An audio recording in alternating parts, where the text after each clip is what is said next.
പെരിയ കൂട്ടക്കൊലയിൽ ഹൈക്കോടതിയുടെ ഡയറക്ഷൻ അനുസരിച്ച് CBIയിലോട്ട് കേസ് വന്നു. ആ കേസിന്റെ ട്രയൽ നടന്നു. ഇന്ന് കേസിലെ 24 പ്രതിയിലെ 14 പ്രതികൾ കുറ്റക്കാരാണെന്ന് പറഞ്ഞു, 10 പ്രതികളെ വെറുതെ വിട്ടു. CBI കോടതി കൺവിഷൻ വെള്ളിയാഴ്ച 3-ാം തീയതി പറയുകയും ചെയ്യും. കേരളത്തിലെ രാഷ്ട്രീയ കൊലപാതകങ്ങളിൽ ടി.പി. ചന്ദ്രശേഖരന് ശേഷം ഏറ്റവും കൂടുതൽ കൊളികളൊക്കെ ഉണ്ടാക്കിയ ഒരു കൊലപാതകങ്ങളായിരുന്നു പെരിയ കൂട്ടക്കൊല. അതിനകത്ത് മാർക്സിസ്റ്റ് പാർട്ടിയുടെ കുഞ്ഞിരാമൻ മുൻ MLA പ്രതിയായി. അതുപോലെ ലോക്കൽ കമ്മിറ്റിയും ഏരിയ കമ്മിറ്റി സെക്രട്ടറിമാർ പലരും പ്രതിയായി. ക്രൈംബ്രാഞ്ച് അന്വേഷിച്ചപ്പം ഏകദേശം 14 പ്രതികൾ മാത്രമേ ഉള്ളൂ. അതിനുശേഷം വീണ്ടും CBI വന്നപ്പം 10 പ്രതികളൊക്കെ കയറി.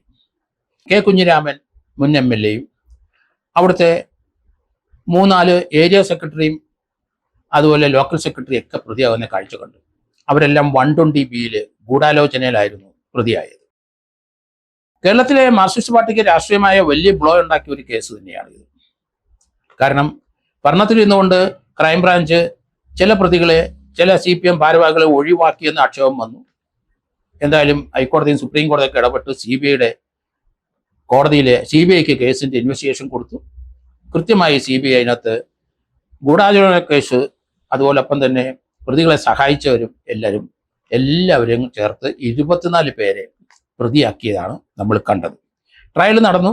2024 ട്രയൽ നടന്നു. ഏതായാലും വാദഗതികളും നടന്നു. കോടതി ഇന്ന് എത്ര പേര് കുറ്റക്കാരെന്ന് വിധിയും വന്നു. ഇനി വെള്ളിയാഴ്ച നമുക്ക് ആ കുറ്റക്കാർക്ക് എന്താണ് ശിക്ഷ എന്ന് നമുക്കറിയാൻ പറ്റും. ഇന്ന് കോടതിയിലെ കുറ്റക്കാരെന്ന് കണ്ടെത്തിയ സമയത്ത് 2 പ്രതികളിലെ കോടതിയുടെ ചോദ്യത്തിന് നിങ്ങൾക്ക് എന്തെങ്കിലും പറയാനുണ്ടോ എന്ന് ചോദിച്ചപ്പോൾ അതിനകത്ത് 15-ാം പ്രതി സുരേന്ദ്രൻ എന്ന വിഷ്ണു സുര, എനിക്കിനി ജീവിക്കാൻ ആഗ്രഹമില്ല, അതുകൊണ്ട് എനിക്ക് വധശിക്ഷ നൽകണം എന്ന് പറഞ്ഞു. നല്ല കാര്യം, ആയിക്കോട്ടെ. അത് തന്നെ അദ്ദേഹത്തിന് ഞാൻ ഈ കേസിനകത്ത് ആരെയും കൊല്ലാനും പിടിക്കാനൊന്നും പോയില്ല, ഒരു ഫോൺ കോള് മാത്രം, അതുകൊണ്ടാണ് എനിക്കിതുണ്ടായത്. അത് വളരെ നിസ്സാരമായിട്ടാണ്. ഒരു ഫോൺ കോൾ മതി. ഒരു ഫോൺ കോൾ ചെയ്തിട്ട് പ്രതിയാകാതെ പോയതും ഇനിയും പ്രതിയാക്കാൻ ശ്രമിക്കുന്ന ധാരാളം കേസുകൾ കേരളത്തിലുണ്ട്. അപ്പോൾ അതുകൊണ്ട് താൻ അതിനകത്ത് ചേർന്നില്ല. ഒരാളെ കൊല്ലാൻ പോകുന്നതിനകത്ത് ഒരു ഹെൽപ്പായിട്ട് ഒരു ഫോൺ കോൾ മാത്രം മതി, പ്രതിയാകും, 120-കകത്ത് കയറും, ജീവപര്യന്തത്തിൽ പോവുകയും ചെയ്യും. അതുകൊണ്ട് അതെല്ലാവരും മനസ്സിലാക്കിക്കോണം. 15-ാം പ്രതി പറഞ്ഞത് താൻ നിരപരാധിയാണ്, അതുകൊണ്ട് വധശിക്ഷ നൽകി, എന്നെ ഇത്ര നാൾ പണിഷ് ചെയ്തുകൊണ്ട് വധശിക്ഷ നൽകി അങ്ങ് ശിക്ഷിച്ചേക്ക് എന്ന് പറയുന്നത്. അത് പറയുന്ന കൊള്ളാം. പക്ഷെ കോടതി നോക്കുന്നത് എവിഡൻസ് മാത്രമാണ് നോക്കുന്നത്. അതുപോലെ തന്നെ അതിനകത്ത് കുഞ്ഞിരാമന്റെ ഒരു പ്രസ്താവന കണ്ടു. അല്ലെങ്കിൽ കുഞ്ഞിരാമൻ കോടതിയോട് പറഞ്ഞത്, ഞാൻ ഈ കേസിനകത്ത് പോലീസിനെ സഹായിച്ചതാണ്, അങ്ങനെയാണ് ഞാൻ പ്രതിയായത്. പക്ഷെ കുഞ്ഞിരാമൻ മുൻ MLA ആ പോലീസ് സ്റ്റേഷനിൽ ചെന്ന് 2-ാം പ്രതിയെ അറസ്റ്റ് ചെയ്ത് വെച്ചിരുന്ന അയാളെ ഇറക്കിക്കൊണ്ടുപോകാൻ ഇതേ സംഭവം ഉണ്ടായിട്ടുണ്ട്. അതൊക്കെ കുഞ്ഞിരാമൻ മറന്നുപോയോ എന്ന് എനിക്ക് സംശയമുണ്ട്. എന്തുകൊണ്ടാണ് അങ്ങനെ പറയുന്നതെന്ന് മനസ്സിലാകുന്നില്ല. അതുപോലെ തന്നെ 18-ാം പ്രതി പറയുന്നുണ്ട്, 15-ാം പ്രതി പറയുന്നത് തനിക്ക് ഇതിനകത്ത് പങ്കില്ല എന്ന് പറഞ്ഞെങ്കിലും കോടതി സസൂക്ഷ്മം അയാളുടെ റോള് നോക്കിയിട്ടുണ്ട്, അതുകൊണ്ടാണ് ഫൗണ്ട് ഗിൽറ്റി എന്ന് പറഞ്ഞത്. അതുകൊണ്ട് CBI കോടതിയിൽ വന്നിരിക്കുന്ന എവിഡൻസിന്റെ അടിസ്ഥാനത്തിലാണ് കോടതി ഈ കാര്യത്തിൽ തീരുമാനമെടുക്കുന്നതും ശിക്ഷിക്കുന്നതും. അത് നമ്മൾ മറന്നു പോകരുത്.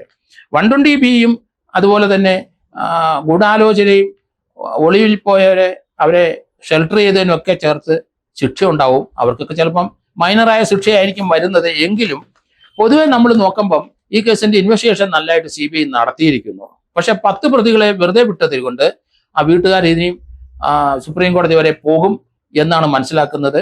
അവരെ 2 കുട്ടികളുടെ അമ്മമാരെ കരച്ചിലൊക്കെ നമ്മൾ കണ്ടു. അത് അവർ ഇന്നും വിങ്ങിപ്പൊട്ടി നിൽക്കുന്നത് കണ്ടു. വീടിന്റെ അടുത്ത് തന്നെ അവരുടെ ശ്മശാനം അവിടെ തന്നെ ആയിരുന്നു. ആ 2 കുട്ടികളുടെയും അവിടെ തന്നെ വീടിനടുത്ത് തന്നെ കല്ലറ പോലെ കെട്ടി അവർ ഇന്നും പ്രതിഷ്ഠിച്ച് അവിടെ എല്ലാ ദിവസവും വിളക്കെത്തിച്ച് അവിടെ പ്രാർത്ഥിക്കുന്നതൊക്കെ നമുക്ക് കാണാം. ഏക മക്കളാണ് പോയെന്ന് വിചാരിച്ചോണം. അതുകൊണ്ട് അത് നിസ്സാരമായിട്ട് പാർട്ടിക്കാർ കാണരുത്.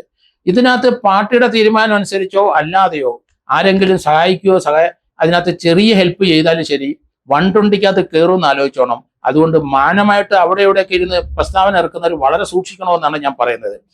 അതുകൊണ്ട് ഈ ഒരു കേസിനെ സംബന്ധിച്ചിടത്തോളം അടുത്ത വെള്ളിയാഴ്ച ആർക്കൊക്കെ ക്യാപിറ്റൽ പണിഷ്മെന്റോ അല്ലെങ്കിൽ ലൈഫ് ഇംപ്രിസ്മെന്റോ അല്ലെന്നുണ്ടെങ്കിൽ 7 വർഷം വരെയുള്ള തടവ് ലഭിക്കുമെന്ന് നമുക്കറിയാം. ഏതായാലും 14 പേരുടെ ശിക്ഷ കോടതി വിധിച്ചേ വെക്കുള്ളൂ.